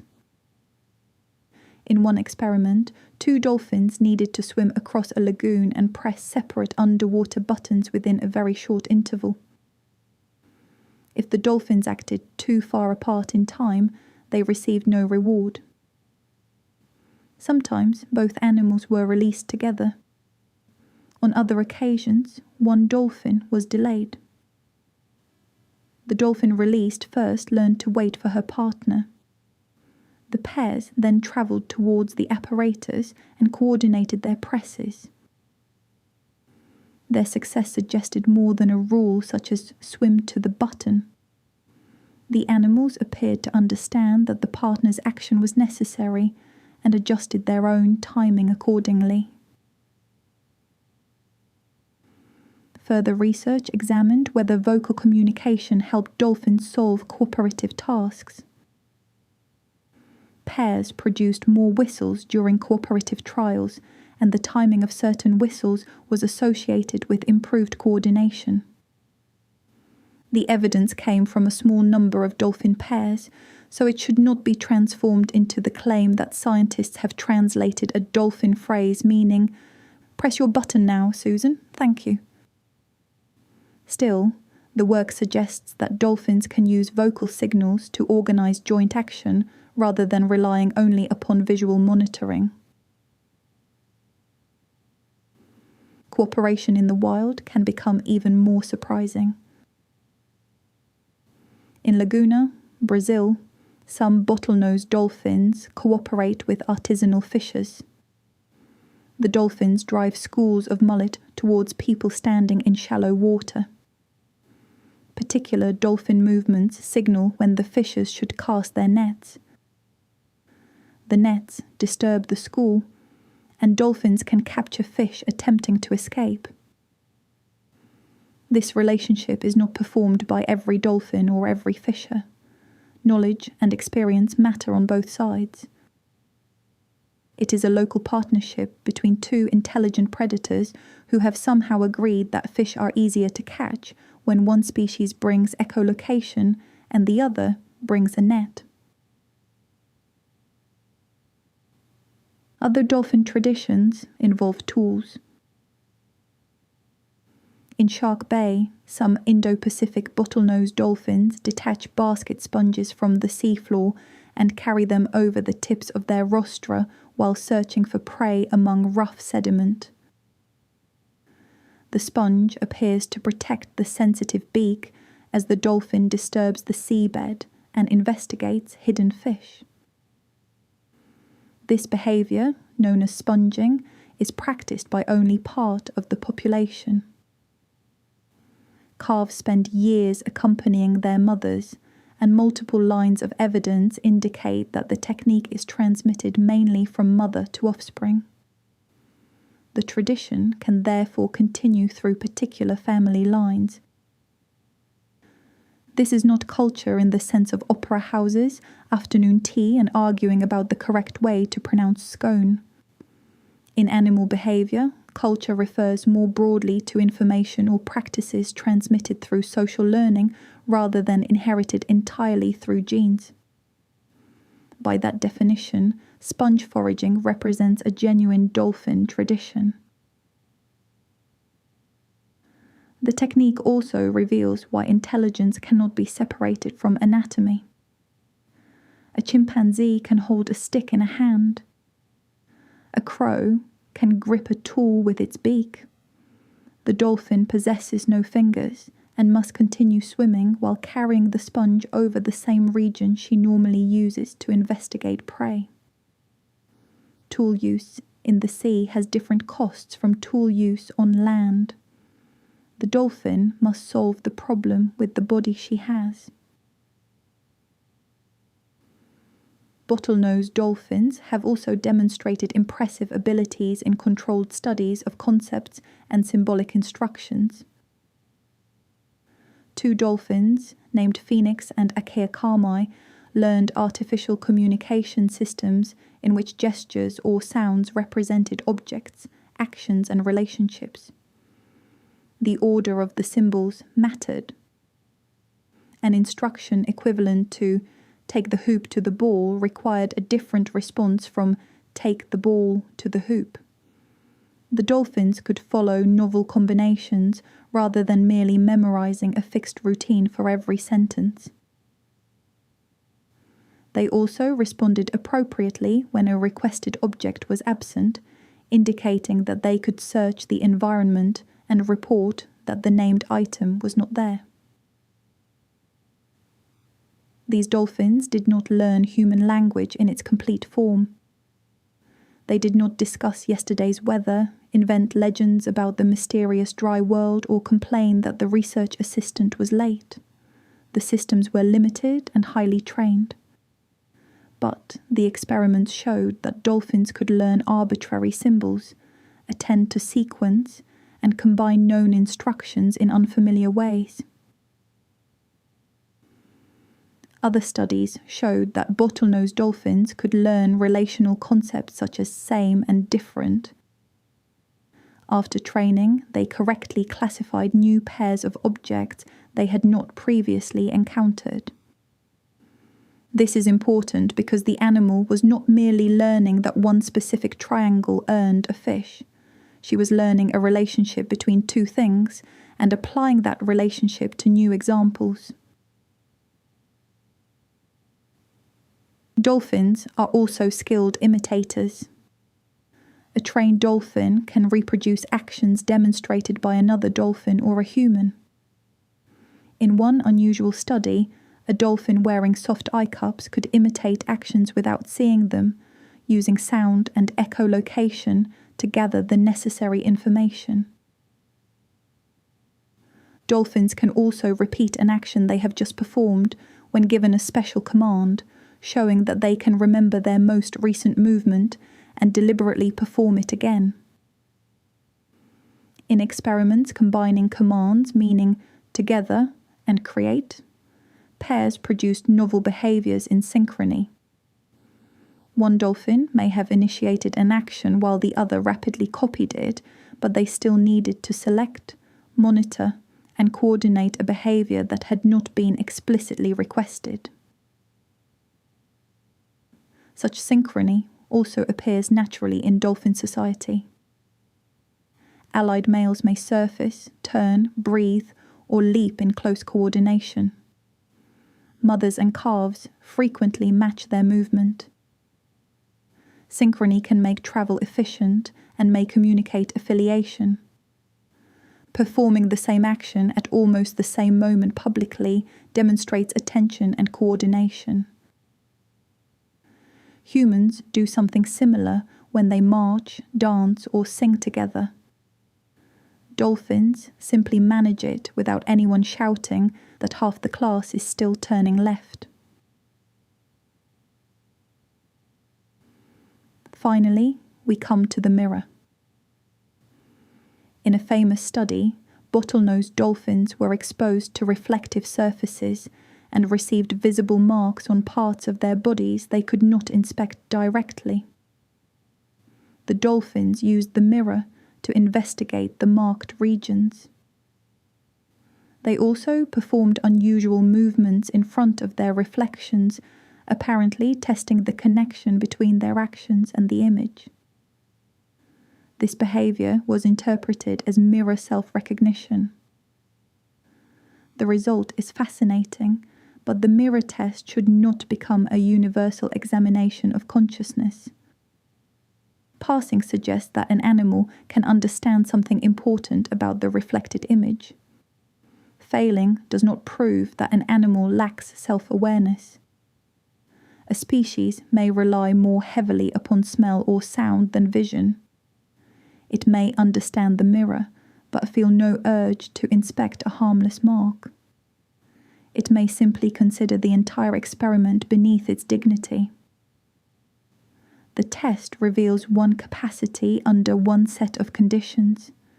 It does not issue a certificate declaring that some animals possess minds, while the others have misplaced theirs. This caution applies to every dolphin experiment. Many studies involve small numbers of highly trained individuals. Research in controlled environments can reveal capacities that would be difficult to test at sea, but those animals have also had unusual experiences with humans and experimental tasks. Wild observations reveal natural behaviour, but cannot control every possible explanation. The strongest understanding emerges when these forms of evidence support one another. Laboratory dolphins demonstrate symbolic learning, imitation, and cooperation. Wild dolphins maintain alliances, develop local hunting traditions, use tools, and recognize companions through learned whistles. Together, the findings reveal intelligence built around sound, movement, and social relationships. The dolphin does not think like a human beneath a layer of water. She does not need to. Her mind has been shaped for a world without roads, walls, or permanent meeting places. She navigates through reflected sound. She sleeps with one cerebral hemisphere at a time. She remembers voices for decades. She can learn the roles of partners, carry traditions between generations, and maintain alliances inside a society whose members continually separate and return. Somewhere tonight, a dolphin may be travelling through dark water. Her eyes reveal little of what lies ahead. She sends out a brief train of clicks. The sounds strike fish, stone, and moving bodies before returning to her through the water. A familiar whistle arrives from somewhere beyond the darkness. She recognizes it. Perhaps it belongs to a companion she met earlier that day. Perhaps it belongs to someone she has known for 20 years. She changes direction. Another dolphin appears beside her, matching her speed. Together, they breathe, dive, and disappear beneath the surface. And long after the sea has become dark to you, their world remains filled with sound.